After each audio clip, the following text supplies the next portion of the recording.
there, fellow nerds, geeks, and supporters of independent creators. Aaron Nabus here, and we are excited to attend this year's DesignerCon 2018, which will take place in Anaheim, California, November 16 through the 18th, 2018. If you are no stranger to the Hall H show, you'll know that DesignerCon is one of our favorite conventions to go to, since it's basically one mega artist alley. Episodes 48 through 52 will showcase a few interviews that we did last year at DesignerCon 2017. First up is Tony Tran, a returning guest, and is someone we look forward to seeing every year since he is constantly evolving. Speaking of evolving, he was formerly known as ClayNext, but has rebranded to Tranimated in order to broaden the way he can express himself artistically. On this episode, he is joined by his girlfriend, Selena Lin, and collaborator on Bob the Time Traveler, a project that includes a published book and a set of short stories that encourages children to have a healthier lifestyle. If you will be at this year's DesignerCon, please visit Tranimated at booth 818. Once again, that's booth 818. He'll be sharing that booth with fellow artist Steve Minty. In addition to this audio podcast, please check out our YouTube channel for the video version of this conversation. And now, on to the show, and thanks so much for listening.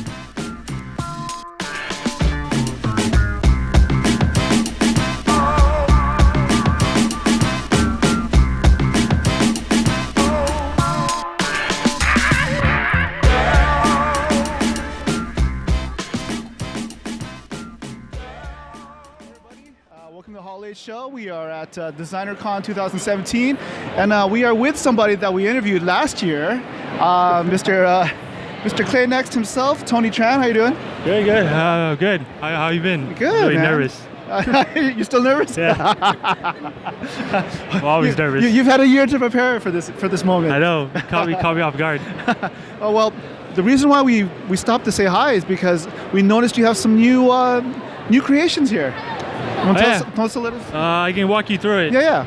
So this year I decided to switch everything up and rebrand myself to Tranimated, which is the company that I want the influences of illustration more than realism.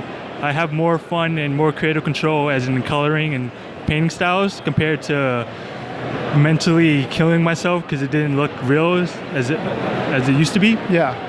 And now I'm just exploring cell shading and different hues and volumes of texture of like Hellboy, for instance, how different hues of red, the vibrant reds and contrast from the dark.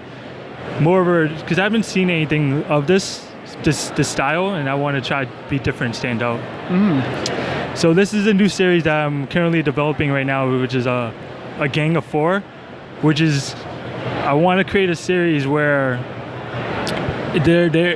it's independently they can hold their own, but if you could connect them all to one base, it creates an epic dynamic scene. Oh wow. So if I were to like put them all together, it would actually make it look like an epic. But if you like do an overview, you can see like it aligns like a puzzle. Okay. Yeah. So something like that, but you can get the idea. So I see Stranger Things, I see Hellboy, I see Marvel Avengers. What other groups do you have in mind? Yeah, in the future, so he's the first one of the next one. Yeah. So the next gang of 4 is going to be all 4 of them in Ghostbusters. Okay, and for our audience who aren't listening or looking at the video, we're sort of explaining, showcasing the Stranger Things, the Ghostbusters costumes. I guess Dustin and. That's all Dustin, right? Or is that... It is all Dustin. Okay. One was the OG Dustin with the hat and his tooth. Oh, right. Oh, there you go. Yeah, you zoom in. Oh, okay, look, he doesn't have teeth in this one. Yeah. That's season 1. That's dope. That's that proton pack. That's pretty cool. Obviously, you saw the whole Stranger Things already, second season? Yeah, man, I love it. Yeah, I think I binge watched like in 2 days. Yeah, me too. Yeah, we binged it. How you feel about episode 7 though? No spoilers, but which one was episode 7? How they pivot everything that L. Oh, when she goes all punk and everything. Yeah. Oh, that was interesting. I felt that to be honest, it kind of didn't go with the rest of the series. I know. It's like a random filler episode. Yeah. So I guess my feeling is that they're going to bring some of those characters back probably in the future. That's what I was thinking. I was thinking it's going to pivot to like a spin-off with her, 8. Yeah, I mean, there's other numbers out there, right? Gotta catch them all. It's like Pokemon. You're known for making your was a Tranimated series, right? Yes. So, and it comes in 3 different stages, from what I remember. Yes. So I guess we can sort of showcase. You have like the what do you call them? So this is the illustrative regular one. Okay. And this is the new one that I'm debuting this weekend, which is like the giant version of this one. Okay. More of a dynamic pose than a static figure. Yeah. So basically, from our listeners, if you remember from our last episode that we had you on last year, is that basically these are sort of bases that people can start with to create their own creations, correct? Correct. Cool. And you can actually see the process of how it actually worked out. Nice. Those are awesome. Thank you. So, in the year that we haven't seen you, obviously you're starting to take, starting to evolve in your creativity. What else is new? This weekend I'm debuting my first original character. I'm unsure of the name yet, so I'm just gonna call him Mr. 2. Mr. what? Mr. 2. Oh, Mr. 2. Oh, number 2. Number 2 pencil. Got it. Awesome. Oh. So it's more of a cell shading character, but this is the character that I created in college. So probably like a few years back. But it's more so like the struggle of creativity, as in this generation with kids using technology like iPads, and they're not creatively stimulating their brain instead of they're playing a game. So this is more so of like a neglected pencil being like broken down, and like people like name calling it, like stuff like that. Yeah, but he's on crutches because his pencil tip broke, and there's no love for him anymore. No one cares about him. So now he's just in crutches trying to survive. And hopefully, so the reason for this is I want people to see it, and when they buy it, it inspires them to create more, or just in general, just to create. So I noticed that not only do you have your clay creations, but you also have an illustration in the background. Oh, correct. Did you create that one as well? Yes. So are you going to do more illustration? Yes, which is hence why the name is called Tranimated. So I'm trying to combine both mediums in the form of illustration and sculptures as well. So it can just like one parallel. Nice. And you're a graphic designer from what I remember, right? Yes. Cool. Is that still your regular 9 to 5? Yes. Yeah? Yeah. Me too. Yeah. You can't escape it. Well, it's a balance. It's a balance of everything. Speaking of balance, how do you balance your sort of clay or Tranimated creations and your regular 9 to 5? We bike a lot at Santa Monica. Oh yeah. Yeah. Actually, I learned how to bike in California. Oh yeah. I think we covered that last year. Yeah. I mean, just overall, she's my balance. If it wasn't for her, then I would be like going crazy. Which is a good segue to, I guess we can pass the mic over to Selena, your better half. Should I come out or? Should she walk over here? Or? No, that's fine. You can go. And we can talk about this other project that you guys are collaborating on. Sure. It's a story that you worked on. Yeah, so this is actually a few years ago we came up with a character that can time travel, and the idea is that when he time travels he can see the consequences of what he's eating and how his lifestyle is. And it kind of came about when we saw that the younger generation is kind of just eating whatever, and always on their phone or playing with games.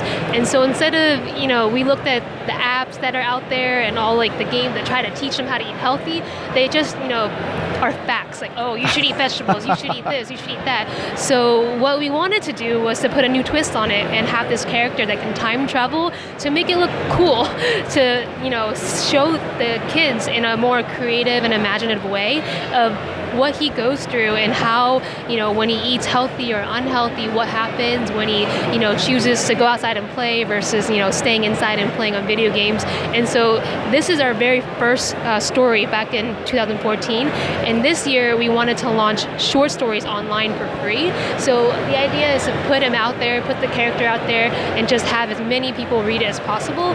And it also allows us the flexibility to change stories in real time, because they're going to be online for free, but then we will constantly coming up with stories, so we can kind of reflect, real-time events, the things that we see currently. Nice. Instead of, it takes a while to have a book illustrated, corrected, printed, put it on the market. But this gives us more flexibility and allows us to not have to sell the stories, but more so just allow everyone to read it. And then if they like it, they can support us, they can donate, they can, support us, I guess. But this first book itself, hello, yes? How much are I think they're 15, right? So yes, this is perfect for kids. But but that's the idea. We wanted to combine the two, because this is more geared toward kids, but then this also kind of explores a more creative side, instead of having kids always play games and be on the computer on their phones. So this is kind of how this connects from one side to the next. Nice. On the table. A friend of ours, Keithan Jones, his tagline is "The kid in you never dies." So that's kind of what his his stuff is, and complements this, the children's book, because he is the illustrator for all of these. So I come up with the stories, and then he kind of executes it in a way that's playful, fun, and better than I can do. I just had an idea, like all the short stories and stuff that you make free online, you can sort of sell a compiled version. Yes, yeah, that's a good point. So we kind of wanted to see how people react and some feedback. So we're very, very open to feedback, because the first story actually, we kind of sent this out to local preschools in the Santa Monica, LA area. Nice. And we did get some feedback, and it was actually encouraging, because some of the feedback we got from the very first book we had already incorporated into our short stories. So people wanted to see more diverse situations, more diverse characters, and so we had already done that. So it's kind of encouraging for what we kind of predicted and what the kids and teachers wanted to see. So that was very cool. I think it's important because, in today's world, with a lot of the schools being sourced by processed foods, and I remember watching Jamie Oliver's special on like how he tried to talk to the guy that ran the I didn't like the whole the school system, like the food and everything. Yeah. Did you see that one? Not that one particularly, but I know what you're talking about, where it's like the food that they have, when they eat, is just soda, chips, candy. Right, exactly. Like we see that a lot, and so this is kind of in a more cool way, trying to show that you don't always have to eat those kind of things. You can eat more healthy, and it can be cool. It can be not as bad as your parents telling you eat more vegetables. So that was kind of the idea. But so what was your favorite vegetable growing up?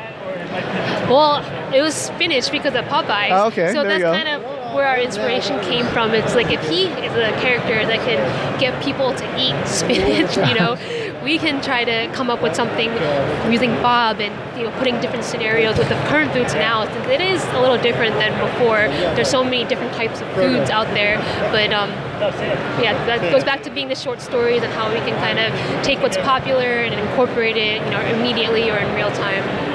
So I'm curious, like, where did the initial idea for Bob come from?